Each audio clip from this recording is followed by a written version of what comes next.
Bien, eh, vamos con. Buenas tardes, queridos amigos de las redes sociales de Casa Rusa.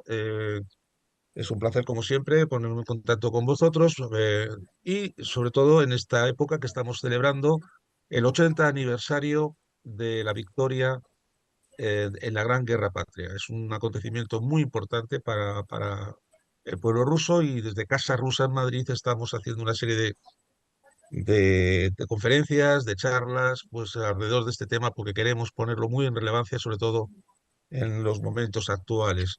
Este acto se va a celebrar con bastante honor en el día 9 de mayo en Moscú y de alguna Ujú. manera todos nuestros amigos de Casa Rusa pues queremos compartir con ellos nuestra alegría y sobre todo, como siempre, rendir homenaje a las personas que dieron su vida para que actualmente tengamos la libertad, la independencia que nos salva y que debemos luchar día a día. Hoy contamos con nosotros con una invitada muy especial, con la señora Mirta Núñez, que se ha ofrecido también a participar con nosotros en estas charlas y le damos la bienvenida y nuestro agradecimiento. Y también quisiera pues, decir un par de palabras acerca de su trayectoria. Mirta Núñez ha sido profesora titular en la Facultad de Ciencias de la Información de la Universidad Complutense de Madrid. Y quisiera resaltar un trabajo que hizo cuando leyó su tesis doctoral, que se tituló La prensa de guerra en la zona republicana durante la Guerra Civil Española. Un gran trabajo dirigido por José Altabella Fernández, una gran tesis muy documentada y es uno de los grandes trabajos. La obra de la profesora Núñez gira alrededor de dos ejes: la propaganda y la prensa durante la Guerra Civil Española y las víctimas del franquismo a lo largo de la dictadura, haciendo hincapié en las más vulnerables, los niños y las mujeres. En la conferencia de hoy va a hablarnos sobre el apoyo de la Unión Soviética a la República Española durante la Guerra Civil Española en los años 1936-1939.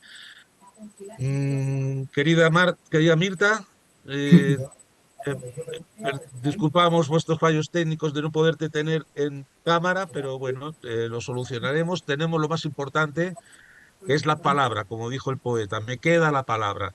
La palabra está en tu mano, por favor. Muchas gracias por estar con nosotros y, por favor, tienes a nuestra audiencia ahora mismo pendiente de tu interesante opinión. Hola, buenas tardes. Estoy encantada de estar en contacto con Casa Rusa. La verdad es que he estado, creo que en otra ocasión, ¿se me oye? ¿Se Sí, me sí, se oye? te oye perfectamente. Se te Ah, oye perfecto. perfectamente.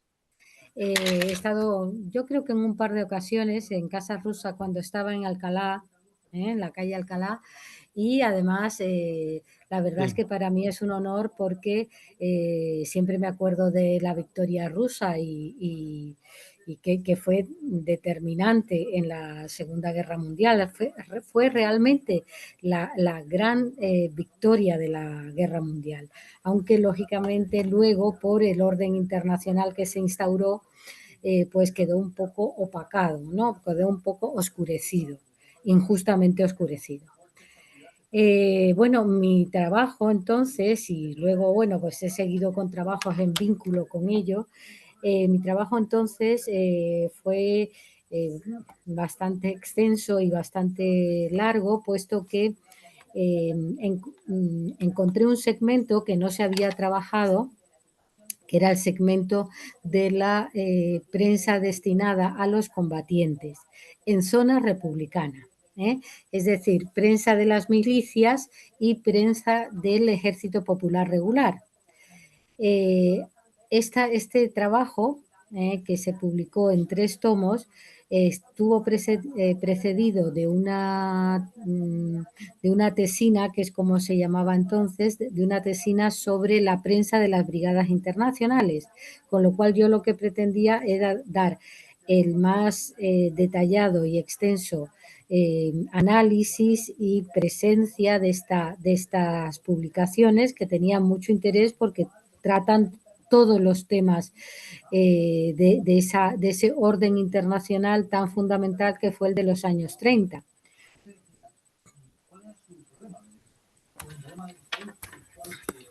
¿Se me oye? Se te oye perfectamente. Ah, vale. Claro. Eh, es que esto de no verse es un, aunque antes tú no me veías y yo sí te veía, pero ahora yo tampoco te veo. Ahora Bueno, sí, pues ahora me ahora, ves, ahora me ahora ves y sí ya te tienes veo. a alguien a quien dirigir. Imagínate Sí, sí, todos los sí. que están Me parece detrás, increíble, pero es importante, ¿no? Es es importante. fundamental. Bueno, yo te veo Entonces, y te sigo atendiendo con mucha atención. gracias. Este trabajo, que fue muy extenso, fue posible porque recibí una beca de formación de personal investigador, eh, que la verdad eh, no quiero pecar de poca, fin, de poco cuidado al respecto, pero hice honores, quiero decir que lo trabajé a fondo durante muchos años, porque claro, ninguna de esta prensa estaba digitalizada, sino que tenía, y en gran parte ahora tampoco está digitalizada, alguna que otra sí, pero en su mayor parte no está digitalizada. ¿Y cuál es el interés? Bueno, pues todo el mundo, ese mundo tan rico de los años 30 en España y en Europa y en el mundo, ese orden internacional queda perfectamente expresado en esta investigación.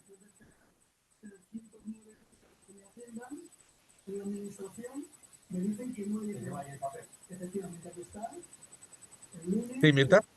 Sí, entonces, bueno, pues este trabajo fundamentalmente se desarrolló en Madrid, en la Hemeroteca Municipal de Madrid, que es la más rica a día de hoy también, porque es la más antigua, aunque la gente cree que es la de la Biblioteca Nacional, que se suele denominar Hemeroteca Nacional, pero no, es la Hemeroteca Municipal de Madrid, que hoy está en el Conde Duque, y ahí es donde, que tiene ya, ha cumplido un siglo, es la más rica, tiene unos fondos maravillosos.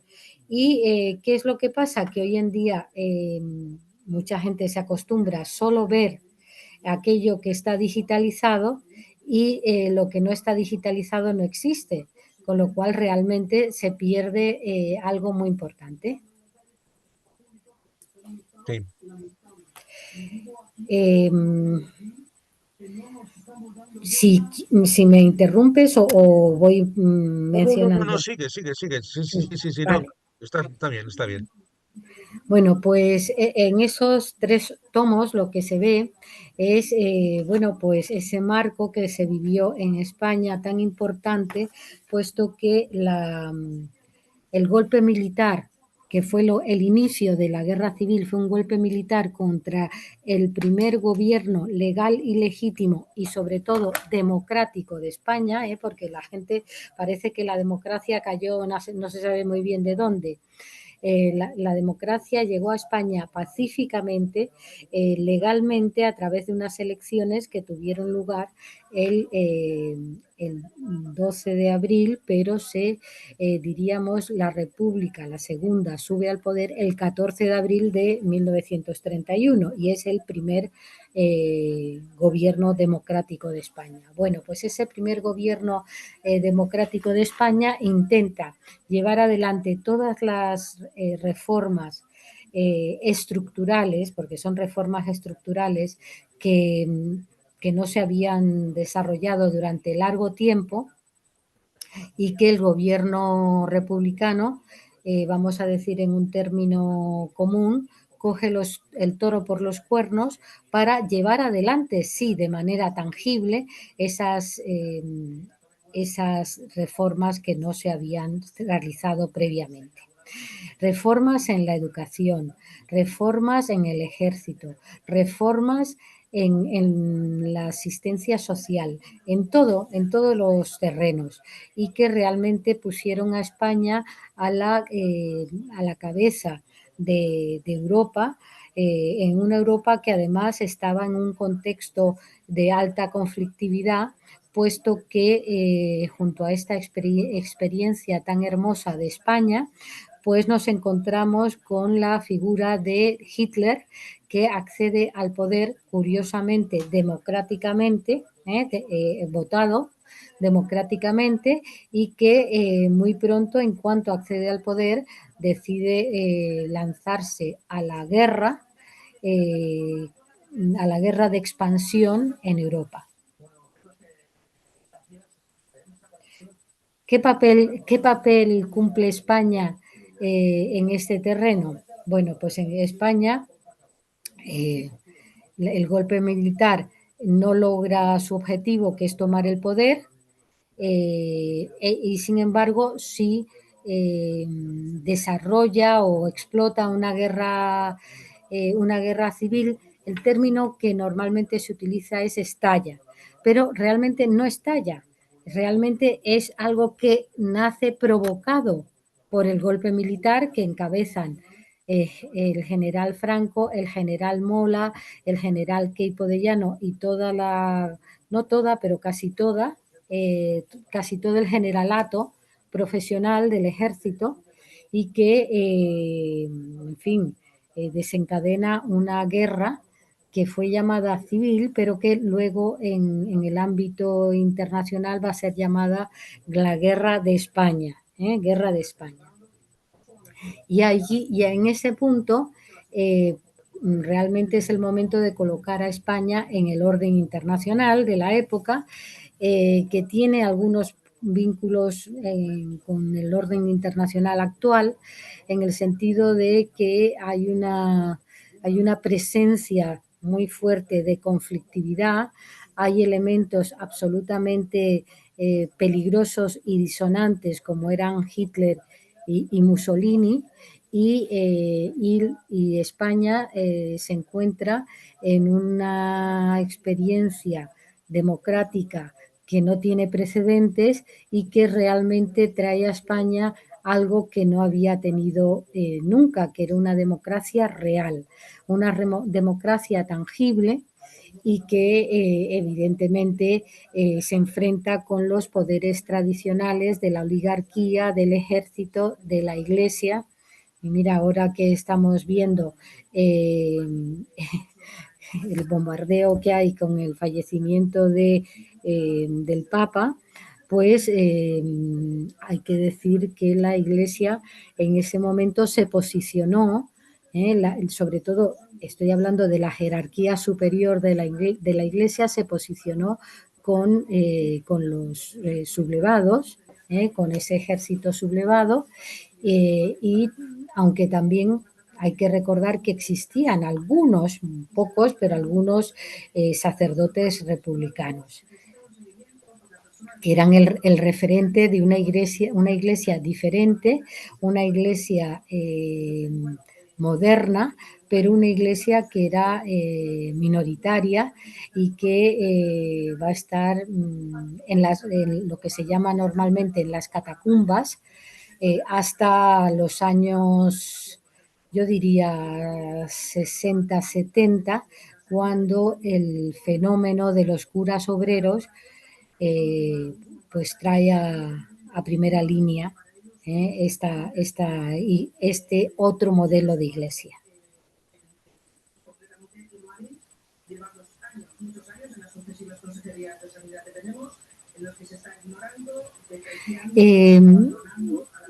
¿Quieres preguntar algo? ¿Sigo No, no, hablando? no, no, de momento, no, no, sigue, sigue, sigue. Sigo. Estás introduciendo el tema, estás introduciendo el contexto. Sigue, por favor. Sí, sí.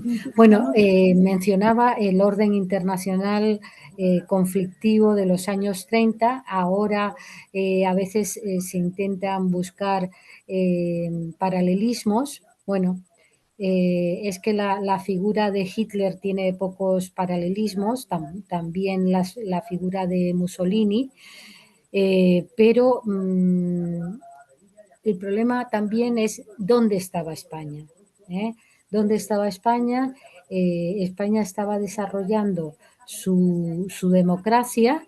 España se enfrentaba con un enemigo interno muy poderoso, que era todo el bloque de poder tradicional, la oligarquía, el alto mando del ejército, la iglesia, la alta jerarquía de la iglesia, Entonces, el conjunto de todos estos elementos hacían que España buscase la supervivencia, la supervivencia a pesar de todo.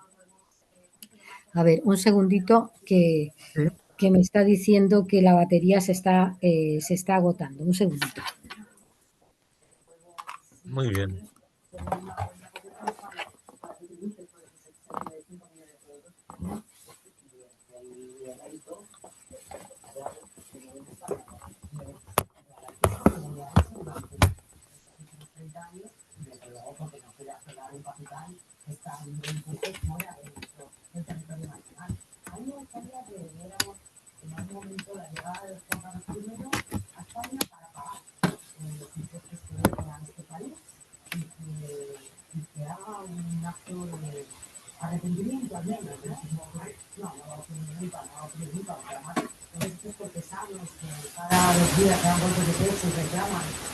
Hoy, A ver, ¿ya estás ahí? estoy hoy, Vale. te oímos. Sí, Un estamos. segundito que voy a recuperar.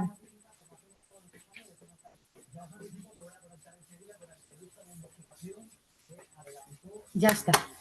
Muy bien. Aquí estoy. No Bueno, sé, comentabas que España se enfrentaba no solamente a estas grandes, terribles figuras, ¿no? El alzamiento del fascismo en Europa, Hitler y Mussolini, sino que también se enfrentaba a determinados enemigos de este avance progresista que son pues la Iglesia y de algunas capas, pues, de algunos sectores de la vieja oligarquía española. ¿Seguimos? sí, y el alto mando del ejército que indudablemente va a apoyar el golpe militar. No todo el ejército, pero sí una parte importante del ejército y va a buscar en esa Europa en conflictividad, va a buscar más apoyos. Tengo que decir que ya se conoce a día de hoy y por ejemplo, Ángel Viñas ha hecho unos trabajos muy interesantes como esa oligarquía y el alto mando apoyada por el alto mando del ejército buscan eh, buscan apoyos y se reúnen fuera de España con Hitler y Mussolini para para atar su apoyo a los insurrectos, a los militares insurrectos. Y por lo tanto, desde el primer momento, los militares insurrectos van a conseguir ese apoyo, mientras que el gobierno legal y legítimo y democrático se encuentra con que está en principio, claro, el gobierno republicano acude a las democracias europeas para ver si prestan su apoyo. Pero ¿qué se van a encontrar? Que en un breve plazo eh, quieren no expresar el apoyo no expresar de un modo tangible el apoyo a la República en guerra y además van a lanzar a nivel internacional un comité llamado Comité de no intervención ¿dónde? En los asuntos españoles. Y de esa manera no vender armas ni ningún tipo de habituallamiento bélico a los contendientes, con lo cual dejan atada a la República Española sin capacidad de defensa.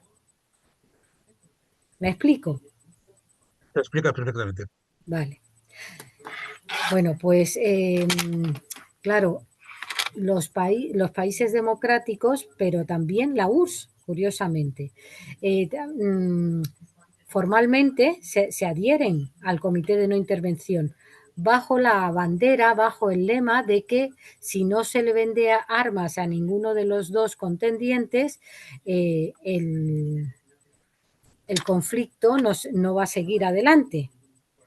Evidentemente ujú, eso no es así, porque los insurrectos, los militares rebeldes, pues han recibido desde primera hora esas armas y ese habituallamiento bélico que le va a permitir, por ejemplo, eh, le va a permitir el traslado de tropas del ejército de África, de África diríamos, desde las costas de Marruecos hacia la península española, con lo cual se evidenciaba que ese comité de no intervención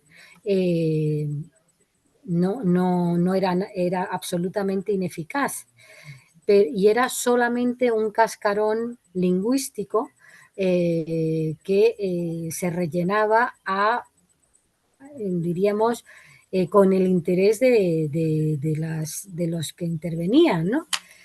Pero en realidad solo afectaba de una manera clarísima a la República Democrática, y sin embargo los insurrectos pues tenían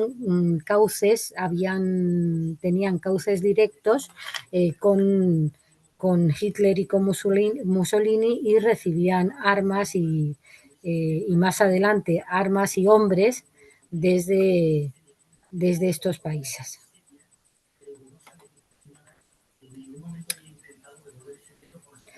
Y uno dice, ¿cómo es posible que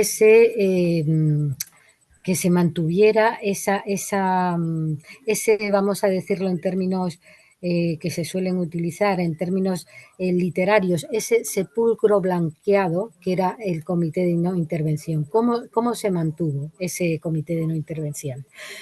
Bueno, le interesaba a las democracias, a Francia, a Gran Bretaña, porque los insurrectos continuamente jaleaban la bandera del comunismo.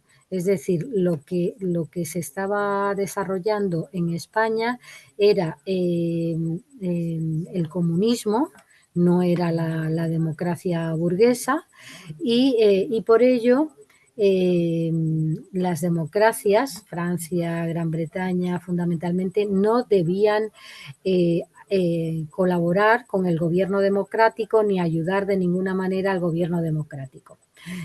Eh, Ambos países tenían bastante reciente la experiencia de la Primera Guerra Mundial y por lo tanto también se ha comentado muchas veces que de lo que se trataba era de alejar el fuego de sus fronteras. Alejar el fuego de sus fronteras y por lo tanto el peligro de guerra. ¿A cambio de qué? A cambio de dejar sola y desasistida a la primera experiencia democrática española, que fue la Segunda República. ¿Me estoy explicando bien? Estás muy bien, muy bien explicado. Sí, sí, sí, sí, sigue, Mirta. Interesante. Gracias. Sí, bueno, pues es una situación muy dramática porque la República va constatando que no tiene suficientes armas ni habituallamiento bélico para enfrentar a esa sublevación interna de envergadura. No es ninguna tontería, ¿eh? No era lo mismo que los golpes frustrados que habían tenido lugar previamente, por ejemplo, el del general Sanjurjo. No se trataba de esto. Por cierto, ya en esos primeros momentos ya Sanjurjo había muerto en un accidente de aviación y sin embargo, bueno, pues claro, están constatando que los adversarios tienen armas, tienen hombres, tienen también ayuda de todo tipo y sin embargo ellos no tienen, no tienen habituallamiento bélico, no hay armas, no hay cañones, no hay aviación suficiente, con lo cual desde el inicio la situación de la República fue muy dramática. ¿Dónde se encuentra el punto de inflexión? El punto de inflexión se encuentra en octubre, noviembre de 1936, es decir, 3-4 meses después del golpe militar, cuando Madrid está sitiada por los insurrectos, es decir, que los insurrectos se constata que han logrado avanzar muy notablemente, han avanzado muy notablemente, la guerra está a las puertas de la capital y sin embargo la República no tiene suficiente habituallamiento bélico para defenderse. Madrid es bombardeado desde aproximadamente el 28 de agosto en adelante.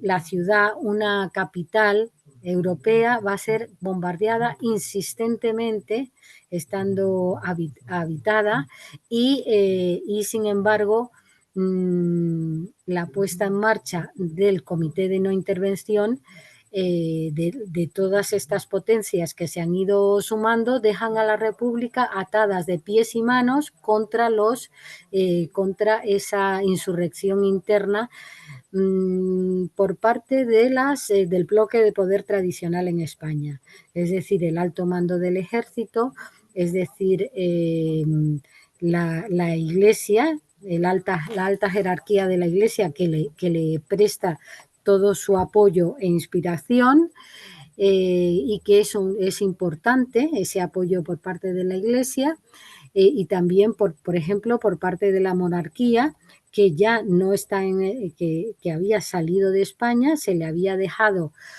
abandonar España por deseo propio ante la llegada de la democracia y de la república, en la medida de sus posibilidades, desde Italia estaban apoyando al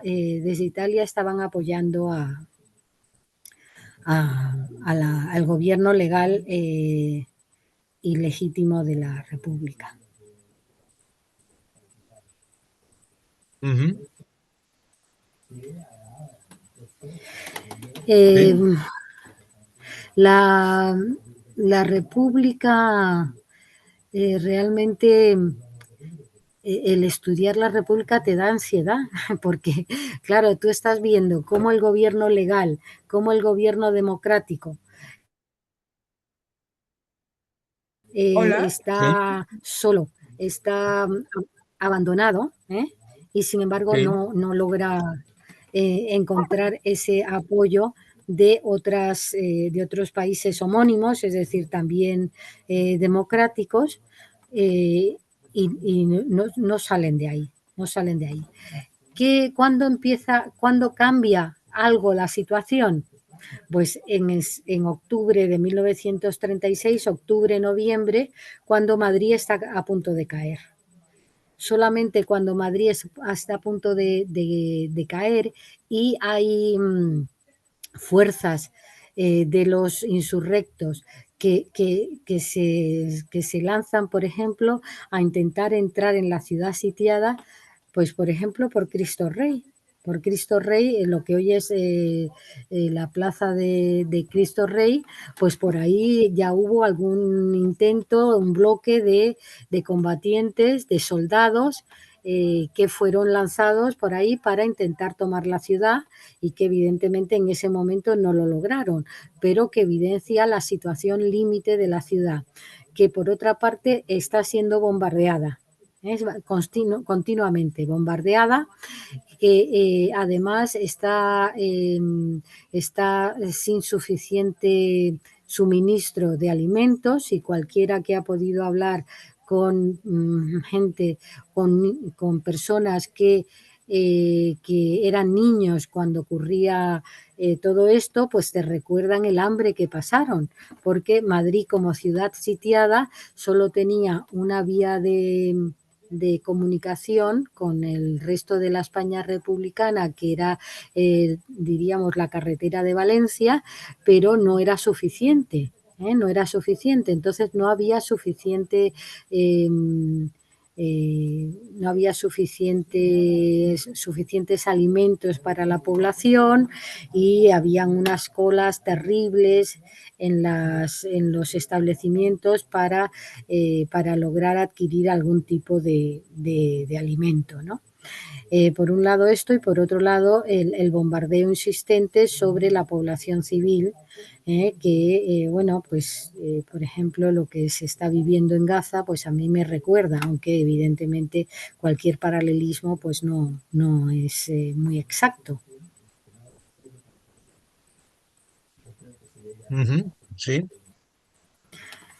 Bueno, pues esta situación, este contexto que tiene lugar en septiembre-octubre de 1936 da lugar a que en la República superviviente, pues se logre sobrevivir, perdón, por la reiteración, se logre sobrevivir a esa situación límite, se logre cohesionar como no había estado cohesionada previamente tanto o como era tan necesario, pero esto reforzó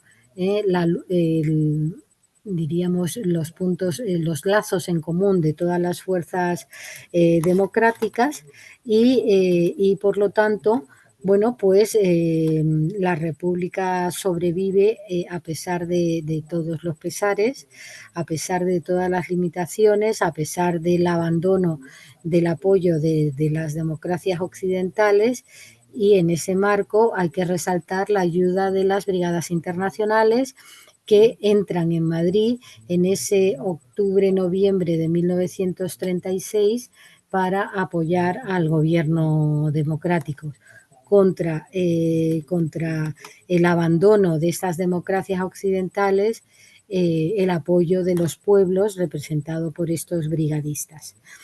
Las brigadas internacionales van a ser encauzadas en nuevas unidades militares, diríamos en paralelo a el Ejército Popular Regular, el Ejército de la República, formando brigadas de la 11 a la 15, con distintos componentes extranjeros, con distintos componentes internacionales, y se crean unidades homogéneas, más que nada por la lengua, por una lengua común, de tal manera que la 11 era, por ejemplo, la unidad, la brigada alemana por excelencia, la 14 la unidad francesa por excelencia, los italianos van a tener su propia unidad y podríamos decir que tienen más fácil incorporación a la población, ¿no? A las unidades, porque por la facilidad del idioma, ¿no? Y estas brigadas internacionales pues van a ser muy importantes, no solo por el aspecto militar, que también es relevante, sino sobre todo por el aspecto moral. Cuando la España republicana ha sido abandonada por las democracias occidentales, pues se encuentra que estas fuerzas que vienen del mundo entero, las cifras que diríamos en las que hay acuerdo son más de 50.000 hombres, me parece demasiado, no, 35.000 hombres, perdón, de 53 naciones. Entonces, claro, varían mucho las aportaciones de cada país, ¿no? Pero lo más importante fue que a partir de su desfile por la Gran Vía madrileña, el pueblo madrileño constató que no estaban solos, que todo el mundo progresista miraba a la España republicana y apoyaba a la España republicana. Eso fue lo más importante. Evidentemente, el apoyo militar fue también relevante, porque el apoyo militar demostró que los progresistas, que la izquierda del mundo entero estaba del lado de la República. Pero claro, no era comparable al apoyo que recibía de armas, de hombres por parte de Hitler y de Mussolini, Hitler, Mussolini y Salazar, el dictador portugués, pues con una presencia menor.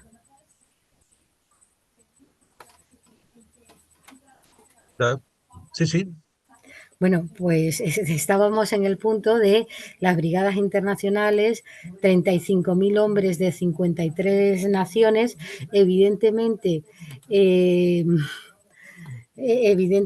bueno, pues esta cifra ha sido inflada, fue muy inflada por parte del franquismo y parecía que aquí hubo el acceso de 60.000 hombres, que hasta esa cifra se llegó a barajar. No fue tanto, es decir, cuando se ha podido estudiar en democracia, pues se reduce a la cifra común de 35.000 hombres de 53 naciones, pero insisto y subrayo que lo más importante fue el refuerzo moral que significó para la República, para Madrid, para toda la presencia democrática que había en España en ese momento, el ver que existía una parte del resto del mundo, es decir, de europeos fundamentalmente, pero también de norteamericanos, de hispanoamericanos, de cubanos, de mexicanos, que se sumaban a las unidades de las brigadas internacionales para intentar respaldar al gobierno legal y legítimo de una manera efectiva. O sea, hay que hacer algo frente a esta a la llamada política de apaciguamiento de las democracias occidentales, que tuvo una consecuencia terrible para la República, porque claro, con la historia de apaciguar el orden internacional, de apaciguar las ambiciones territoriales de Hitler y de Mussolini, pues se dejaba a la República Española atada de pies y manos. Claro. Sí, sí, Mirta, sigue. Bueno, pues esta situación que tiene su principal desenlace ya en diciembre del 36, podemos decir que Madrid ha logrado superar su momento más dramático y las tropas franquistas y fascistas no han entrado en la ciudad. Han hecho varias intentonas, han estado a punto de entrar, pero las fuerzas republicanas han logrado pararlas. Y para eso hay que entender un cambio fundamental del contexto. Y ese cambio fundamental del contexto tiene lugar... Perdona, ¿tú me estás viendo? Sí, No, sí, ¿no? sí, no, no te estoy viendo, no. Me estoy No, escuchando muy bien. estamos escuchando solo. Estáis escuchando. ¿Se me escucha Sí, bien? Se te sí, sí, escucha muy bien. perfectamente. Bueno, Nosotros pues estamos poniendo el volumen para que podamos oírlo bien, para no molestar. Sí, muy bien. Bueno, pues estaba comentando el cambio de contexto que tiene lugar en a partir de octubre-noviembre de 1936. ¿A qué llamo cambio de contexto?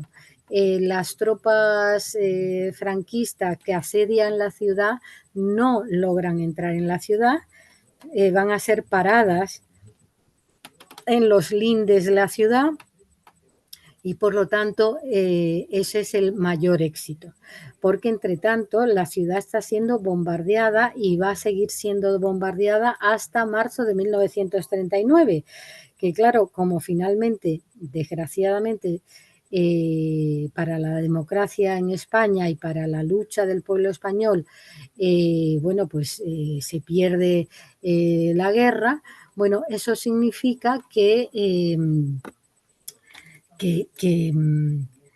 la ciudad logra superar toda su situación límite, logra superarlo y iba al punto de ¿Cómo es que ha logrado superar esa situación límite?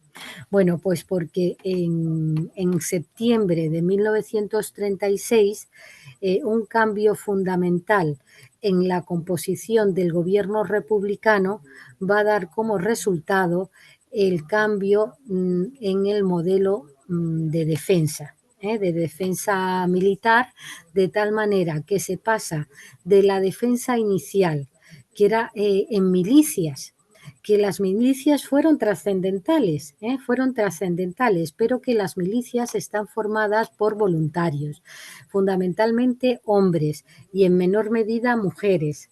Entonces, esos voluntarios no necesariamente no tienen una instrucción militar. Entonces, esos voluntarios tienen una gran inspiración política de defensa de la democracia, de defensa de la izquierda, de defensa del socialismo, del comunismo, del anarquismo, pero lo que tienen de frente, lo que tienen enfrente es el primer ejército de Europa, que es el ejército nazi, claro, unas milicias frente al ejército más poderoso de la Europa del momento, pues no podía, era muy desigual, ¿no? Era muy desigual. Por lo tanto, el cambio de modelo de defensa por parte de la mayor parte de los historiadores se reconoce como fundamental para que la República pudiera defender la democracia y pudiera defender diríamos, los ideales de izquierdas frente a la actitud heroica y voluntarista de las milicias, pero que tenían enfrente los principales ejércitos de la época, ¿no? No solamente el ejército profesional español, que en parte importante se había sublevado, sino también van a llegar a España tropas italianas, el ejército, el Corpo di Truppe Volontarie, es decir, el cuerpo de tropas voluntarias que inspira Mussolini y que es un ejército profesional pagado desde Italia. Bueno, Italia ha participado en la Primera Guerra Mundial, de tal manera que son tropas que tienen un entrenamiento militar, una dificultad más para la República. Con respecto a los alemanes, tenemos que decir que su participación fue de otro tipo, su participación más que en número de soldados, que también, más que en número de oficiales, que también, fue sobre todo en el ámbito de la aviación y en el ámbito de los barcos, que también van a servir para bombardear las zonas costeras republicanas. Bueno, recientemente se ha celebrado lo que se ha llamado la desbandada, que tuvo lugar con la caída de Málaga en febrero de 1937 y ese hecho no se entiende sin saber que en la zona republicana hay situaciones muy diversas y lo que se llamó el Frente Sur diríamos, funciona un poco más autónomamente, más que nada por las dificultades de comunicación interna, por las dificultades de envío de armas a esta zona y también, bueno, pues en el caso de Málaga, pues por ejemplo, algunos mandos que torpedean desde dentro la cohesión de la zona republicana, la cohesión del ejército republicano. Con lo cual, el bombardeo que desde, por ejemplo, desde la zona costera de Málaga, contra los refugiados que están abandonando la ciudad ante sus escasas perspectivas de supervivencia, pues explica muy bien la debilidad, algunas de las debilidades de la zona republicana. Estoy hablando de la desbandada, ¿eh?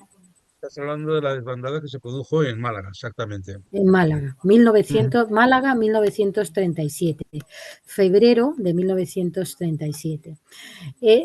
¿Toda la zona republicana fue igual? No.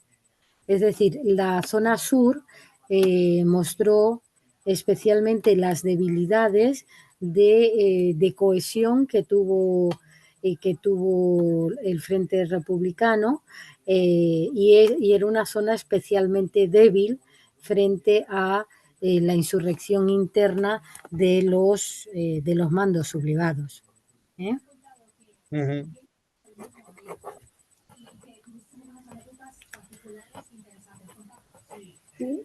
Sí, Bueno, sigo, sí, sigo. sí, sí. Entonces, realmente es bastante angustioso pensar la realidad que vivieron estas partes del ejército de la República, que se encontraban bastante aislados porque por las dificultades técnicas, pero también por la falta de cohesión de la zona sur con el resto de la zona republicana, pues manifestaba unas debilidades terribles ante el avance del ejército sublevado. Y eso se vio claramente con la desbandada que protagonizan fundamentalmente civiles, familias enteras que salen de Málaga para intentar llegar a Almería, que era también republicana, y huir de la entrada de las tropas sublevadas en la ciudad. Ya se conocía la estrategia que seguían los sublevados cuando entraban en una ciudad. Ya en agosto de 1936, la toma de Badajoz explicó al mundo y sobre todo a la población española la política de la política de salvajismo por parte de las tropas del ejército sublevado en su acceso a la plaza de toros de Badajoz, donde se pasó a cuchillo y se ametralló a, a los que se habían refugiado en la plaza de toros de Badajoz. Entonces, por eso, ante la perspectiva de la entrada de tropas sublevadas en Málaga, la población civil sale en masa, en la medida de sus posibilidades, hacia Almería para intentar no caer en manos de esas tropas a las que se les permitía una efusión de sangre y de maltrato sobre aquellos que caían en sus manos. Entonces, bueno, pues hay muchísimos testimonios dentro de los estudiosos, los que forman parte de las asociaciones a las que se le debe mucho en la defensa de la memoria de todos aquellos que fueron maltratados, que fueron humillados, que fueron heridos y que lograron sobrevivir al avance de las tropas insurrectas. Bueno, pues evidentemente hay muchos testimonios y desde las asociaciones que vertebran la desbandada, pues hay una aportación muy importante en la recuperación de la memoria. Yo, por cierto, participé en un libro bastante profundo, bastante amplio sobre la desbandada que se publicó en el año 23, me parece que fue, y que ha permitido recuperar la historia, no solo la memoria, sino la historia. La memoria es fuente de la historia. Es una de las fuentes de la historia y es muy importante, pero luego todo eso hay que elaborarlo. Sirven para elaborar, para estudiar lo que ocurrió.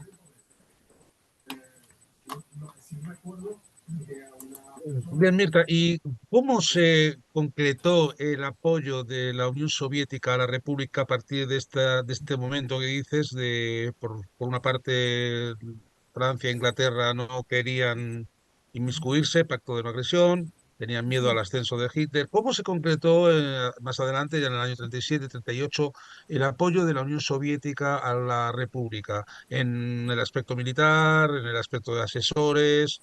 En el aspecto político, ¿qué nos Sí, podrías decir? sí, esto es importante porque, claro, la propaganda, que es política, la propaganda que vendían los insurrectos es que España estaba en manos del comunismo nacional e internacional, pero en realidad la Unión Soviética tenía muchas limitaciones internas para poderse volcar en la ayuda a la España republicana, pero indudablemente colaboró de una manera trascendental en su ayuda y en su supervivencia. No se entiende, por ejemplo, la supervivencia de Madrid en octubre de 1936 en adelante, porque la ayuda soviética permite la vertebración, va a permitir la vertebración de ese ejército reconstruido, de ese ejército nacional reconstruido, que ya es un ejército regular, ya es un ejército regular.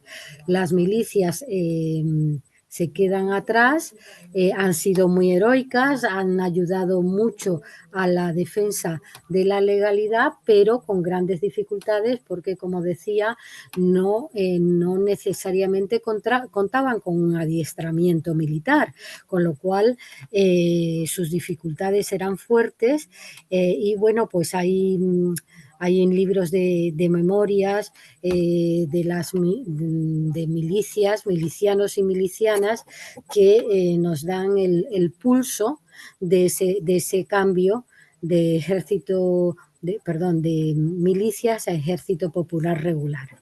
De tal manera que, por ejemplo, están las memorias que son muy interesantes, que las recomiendo y que son muy bonitas, que son las de una combatiente argentina, argentina de origen judío.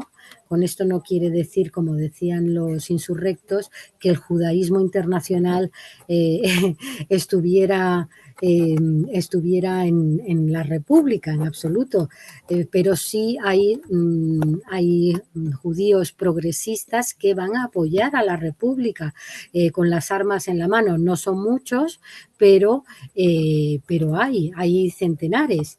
Y una de ellas, además en este caso, fue una mujer que se llamó Mica Echevere. A lo mejor alguno se acuerda de ella. Su diario es muy importante, es muy hermoso. Y además Mica Echevere pues, luchó aquí en Sigüenza, en Sigüenza, Guadalajara, Y la verdad es que a mí me gusta mucho ese diario que ella tiene.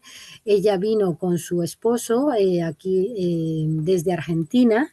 Ellos procedían de Argentina, aunque de manera más remota venían de Centro Europa, y Mica Echeverre pues habla de esas dificultades, de los primeros momentos, de los primeros meses en las que, en fin, defendían, por ejemplo, una ciudad, Sigüenza, pero claro, no había suficientes armas y además la dificultad añadida de que, bueno, no solo no había armas, suficientes armas, sino que estaban ante un modelo de defensa, vamos a decir, democrático, entre comillas. ¿Puede haber una defensa democrática? Bueno, sí, sí, pero claro, es algo muy difícil, ¿eh? Es algo muy difícil porque, claro, si hay algo vertical y hay algo absolutamente sin rupturas, absolutamente cohesionado, es el ejército, ¿no?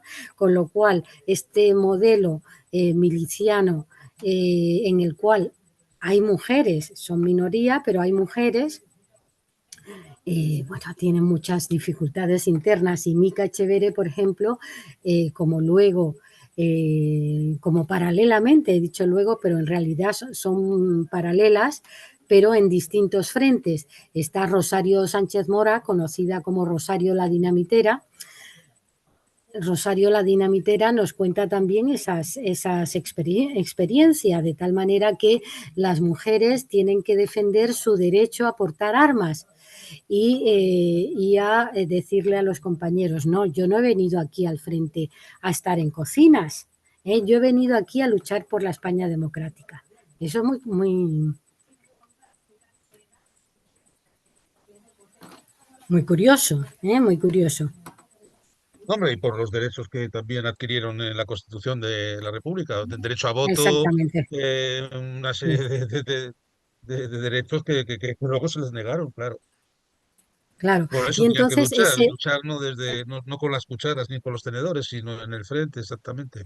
claro, entonces por eso la mujer tiene una doble lucha en el frente, cuando va al frente, y ya os digo que es minoría, evidentemente, pero que tiene una doble dificultad, que es que tiene que hacer ver a los compañeros que ella tiene también ese derecho a luchar por el país, por la democracia, por la república. Eso tiene esa doble lucha.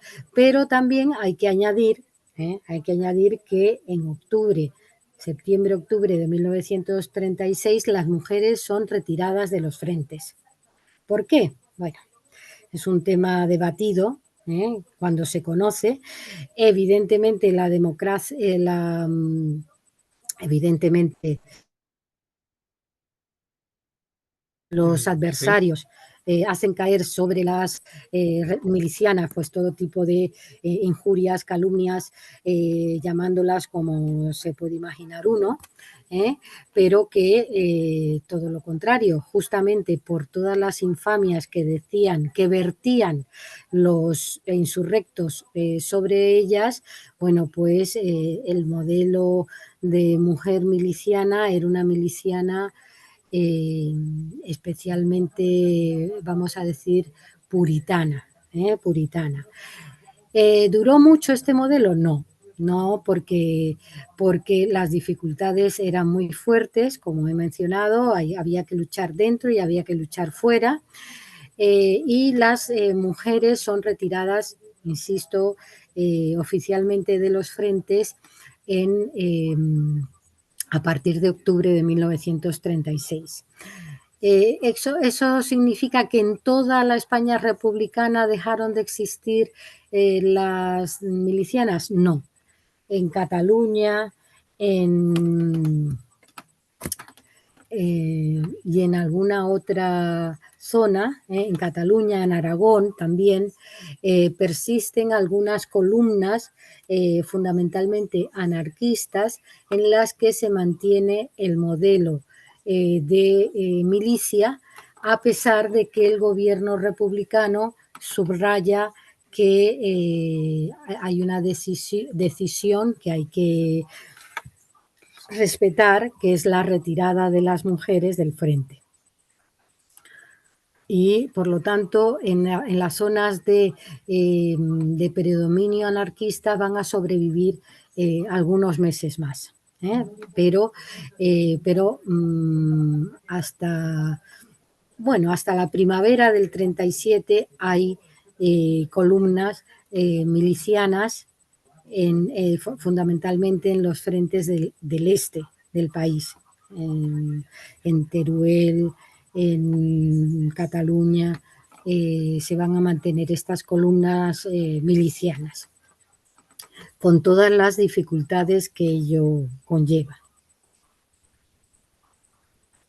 Es que dentro también de la República había enfrentamiento entre dos grandes sindicatos y dos grandes fuerzas. Estaba el sindicato CNT, el anarquismo, y estaba UGT. Entonces está el eterno debate que mientras que unos decían hagamos la revolución y después ganamos la guerra, otros no, ganemos la guerra y luego haremos la revolución. Entonces ahí fue un conflicto bastante serio y precisamente en estas milicianas, pues muchísimas de ellas pertenecían a esos movimientos libertarios y se produjeron bastantes enfrentamientos incluso dentro de la propia, que fueron aprovechados también, Sí, fueron sí, sin aprovechados duda. por el bando rebelde, por supuesto, claro que sí. Sí, hay que recordar que el objetivo era ganar la guerra, que evidentemente se daba un mal ejemplo con los conflictos internos y que la República va a intentar apagar todos estos focos, que tampoco fueron tantos, pero fueron importantes. No fueron tantos, pero fueron importantes, y Barcelona 1937 es diríamos, el más conocido. Mm. Pero no el único. El más conocido, pero no el único. Creo que la defensa de la República fue fundamental para mantener la llama de la democracia, la llama de la República, y la República va a sobrevivir a pesar de las dificultades internas que estamos hablando, y va a ir superando los cuellos de botella que se le van planteando. Por ejemplo, la escasez de avituallamiento bélico, ese es un cuello de botella muy grande. Bueno, pues a pesar de eso, la República va a sobrevivir. Por ejemplo, en febrero de 1937, la batalla de Jarama, es decir, que todas las estrategias militares que organizan los insurrectos para tomar la capital no lo logran. Y ellos, a pesar de que ellos tienen el ejército profesional, a pesar de que ellos tienen el apoyo de las principales de los principales países de Europa, por ejemplo, la Alemania nazi y la Italia fascista, a pesar de todo eso, ellos no logran torcer la voluntad del pueblo español, y además logran la supervivencia, que era muy difícil por todos estos aspectos, porque hay que decir eso, que mientras estamos hablando de febrero de 1937, la batalla de Jarama, en el entorno de Madrid, en la cintura de Madrid, bueno, Madrid está siendo bombardeado. O sea, que todo esto se lleva adelante en plena situación de guerra. Luego, en el verano de 1937, tenemos Brunete. Brunete, que también está en la cintura de la capital y que busca impedir que los sublevados entren en la ciudad. En este punto recuerdo, por ejemplo, los testimonios de los brigadistas, de los voluntarios internacionales, que hablan de la sed que pasaron, de las dificultades que pasaban, porque nunca se logró perfectamente ese enlace entre la retaguardia y el frente, de tal manera eso que se quejaban de la falta de agua, de la falta de alimentos y del el sol implacable del Madrid veraniego, del verano del 37. Bueno, pues todo eso se logra superar y ahí también había brigadas internacionales. A pesar de estas circunstancias, nos situamos en 1938. Parece que la República va a encontrar un mejor entorno internacional para su defensa, hasta que llega la conferencia de Múnich, estas conferencias de Múnich que fueron tan determinantes y que, diríamos, enfrentan a la democracia, las democracias occidentales con la suerte del pueblo español, que es denunciada no en la ONU, que no existía, pero sí en la Sociedad de Naciones. Es denunciada ante la Sociedad de Naciones como la democracia republicana española está siendo ahogada porque sigue sin tener suficiente avituallamiento bélico y sin embargo las democracias occidentales continúan en su blanqueamiento de la situación, en el alejar el fuego, lo que se ha llamado en historia alejar el fuego de nuestras fronteras y sin embargo la República ahogada por esta situación militar y esta situación internacional. Ni siquiera la llegada de la guerra a Barcelona, a Cataluña, que más tardíamente que a Madrid, pues cambia la situación y por lo tanto, bueno, pues desgraciadamente tiene que enfrentar también esa debilidad de la fuerza militar republicana y esa debilidad del apoyo externo sobre su democracia. Muy bien, muy bien, Mirta. Bueno, vamos ya Y sacando ahora, algunas conclusiones. si algunas personas que están ahí tienen algunas preguntas para preguntar a Vale, Mirta, pues pregunta. por favor, podríais poner sus micrófonos y también escribirlo por el chat.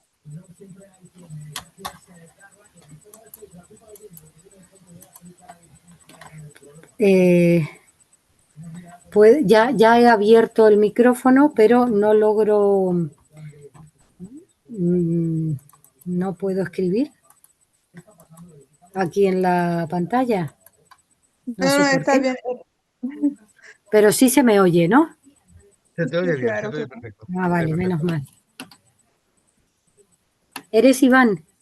Yo sí. ¿Iván? Ah, es que Hombre, he se te ve. visto que quieres hablar o decir algo. Pues, primero de todo, me gustaría agradecer por todo lo que ha contado. La verdad que ha sido una charla bastante interesante. Ha sido un buen repaso de la Guerra Civil Española y la verdad es que agradecido por vuestro discurso. Pues muchas gracias.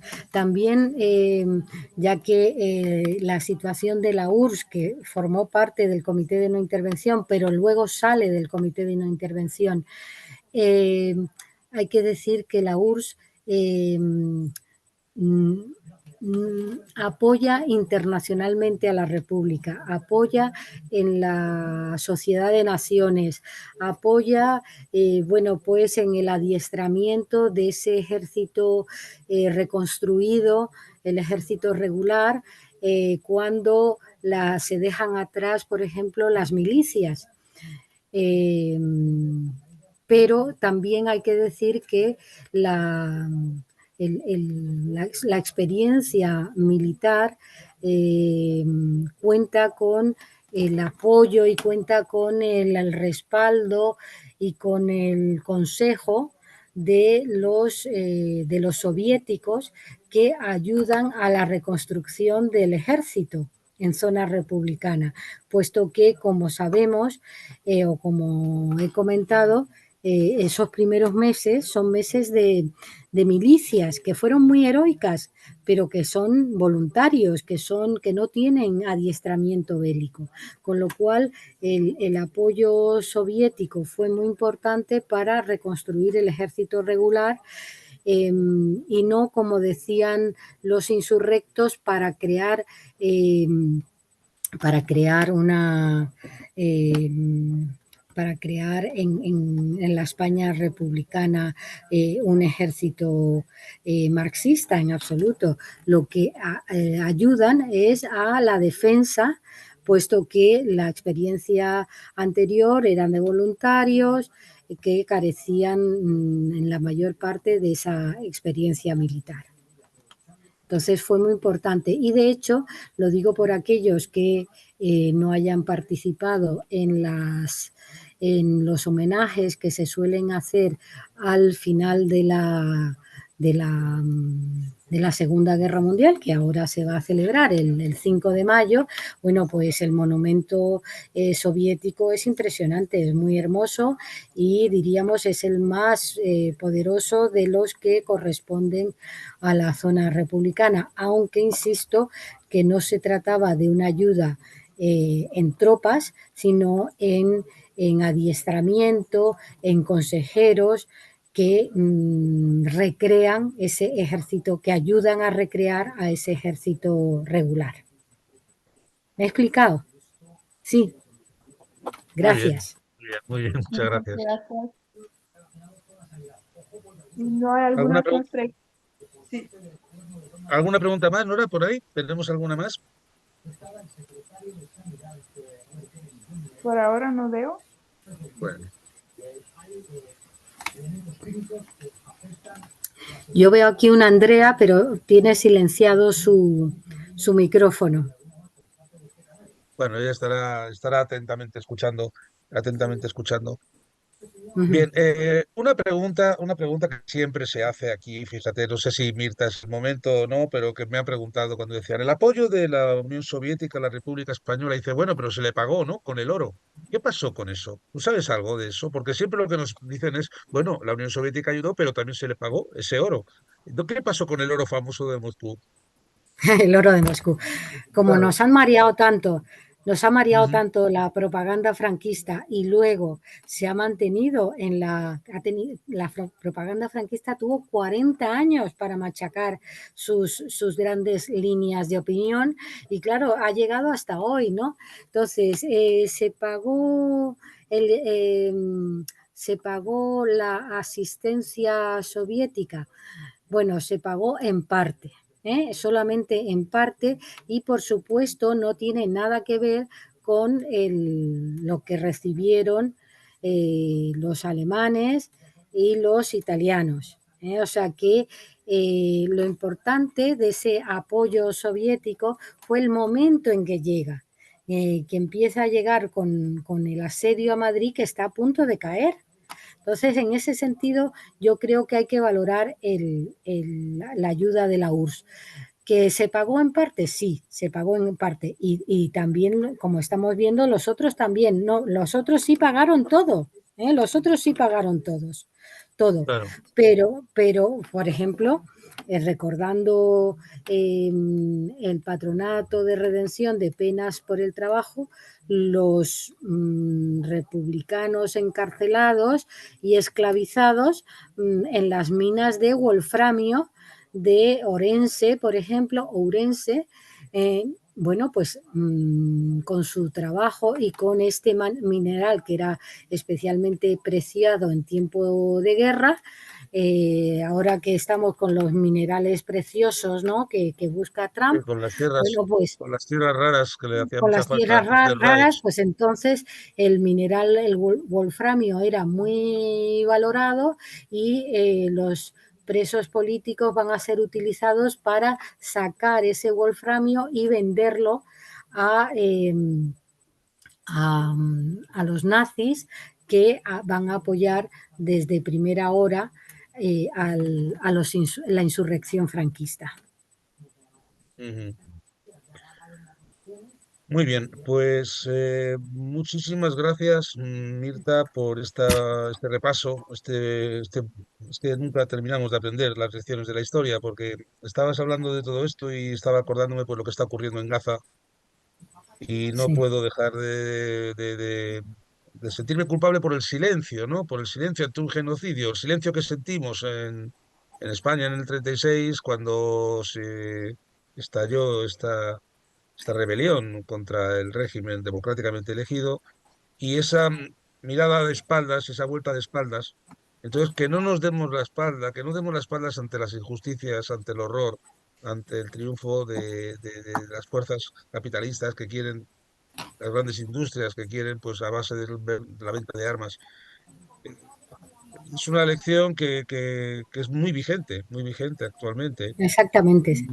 Y yo Sí, sí, quisiera yo que, bueno, que también. cerrar este encuentro. Me alegro muchísimo, es la primera vez que así tenemos. El próximo día espero que tengamos imagen y el próximo día espero que ya tengamos en Casa Rusa nuestra sede. Estamos buscándola, estamos ya a punto de tener una nueva sede en Madrid y que sea nuestro contacto presencial y tengo muchas ganas de darte un abrazo y poder compartir Muchas esta charla gracias. presente. Como conclusión, en dos palabras, ¿cómo cerraríamos esta conferencia? Por favor, te dejo ya la palabra para que despidas a nuestros seguidores. Bueno, hay que aprender de la historia, pero al mismo tiempo no se puede trasladar los contextos de manera lineal. Es decir, que sí, hay muchos puntos en común, por ejemplo, con el orden internacional actual, con la aparición de personajes estrafalarios y peligrosos como Trump, pero no se pueden trasladar de una manera lineal al mundo de hoy. España luchó por la libertad y fue un ejemplo para el resto del mundo. Por eso las brigadas internacionales, pues de ahí la figura colectiva de las brigadas internacionales que es tan importante para recuerdo de cuando los pueblos dan la cara frente a las naciones. Es decir, si Claro. las naciones vuelven la espalda, el pueblo puede dar la cara y da un ejemplo para el resto del mundo. Yo creo que hay que recordarles también. Pues sí, muchísimas gracias. Muchísimas Muchas gracias por gracias. la conferencia. Gracias, Nora. Espero que podamos resolver el tema este de la imagen poniendo unas fotos de Mirta. Y Mirta, encantado de conocerte audiovisualmente. Espero ya conocerte pronto personalmente. Un fuerte abrazo. Muchas gracias. Ya me avisaréis dónde encontráis un sitio donde estar. El otro estaba muy Claro bien, que pero sí. ya Pronto encontraremos. eso es lo que Emplazamos. hace falta. De acuerdo. Muchísimas gracias. Muchísimas Gracias gracias. Muchas a gracias. vosotros.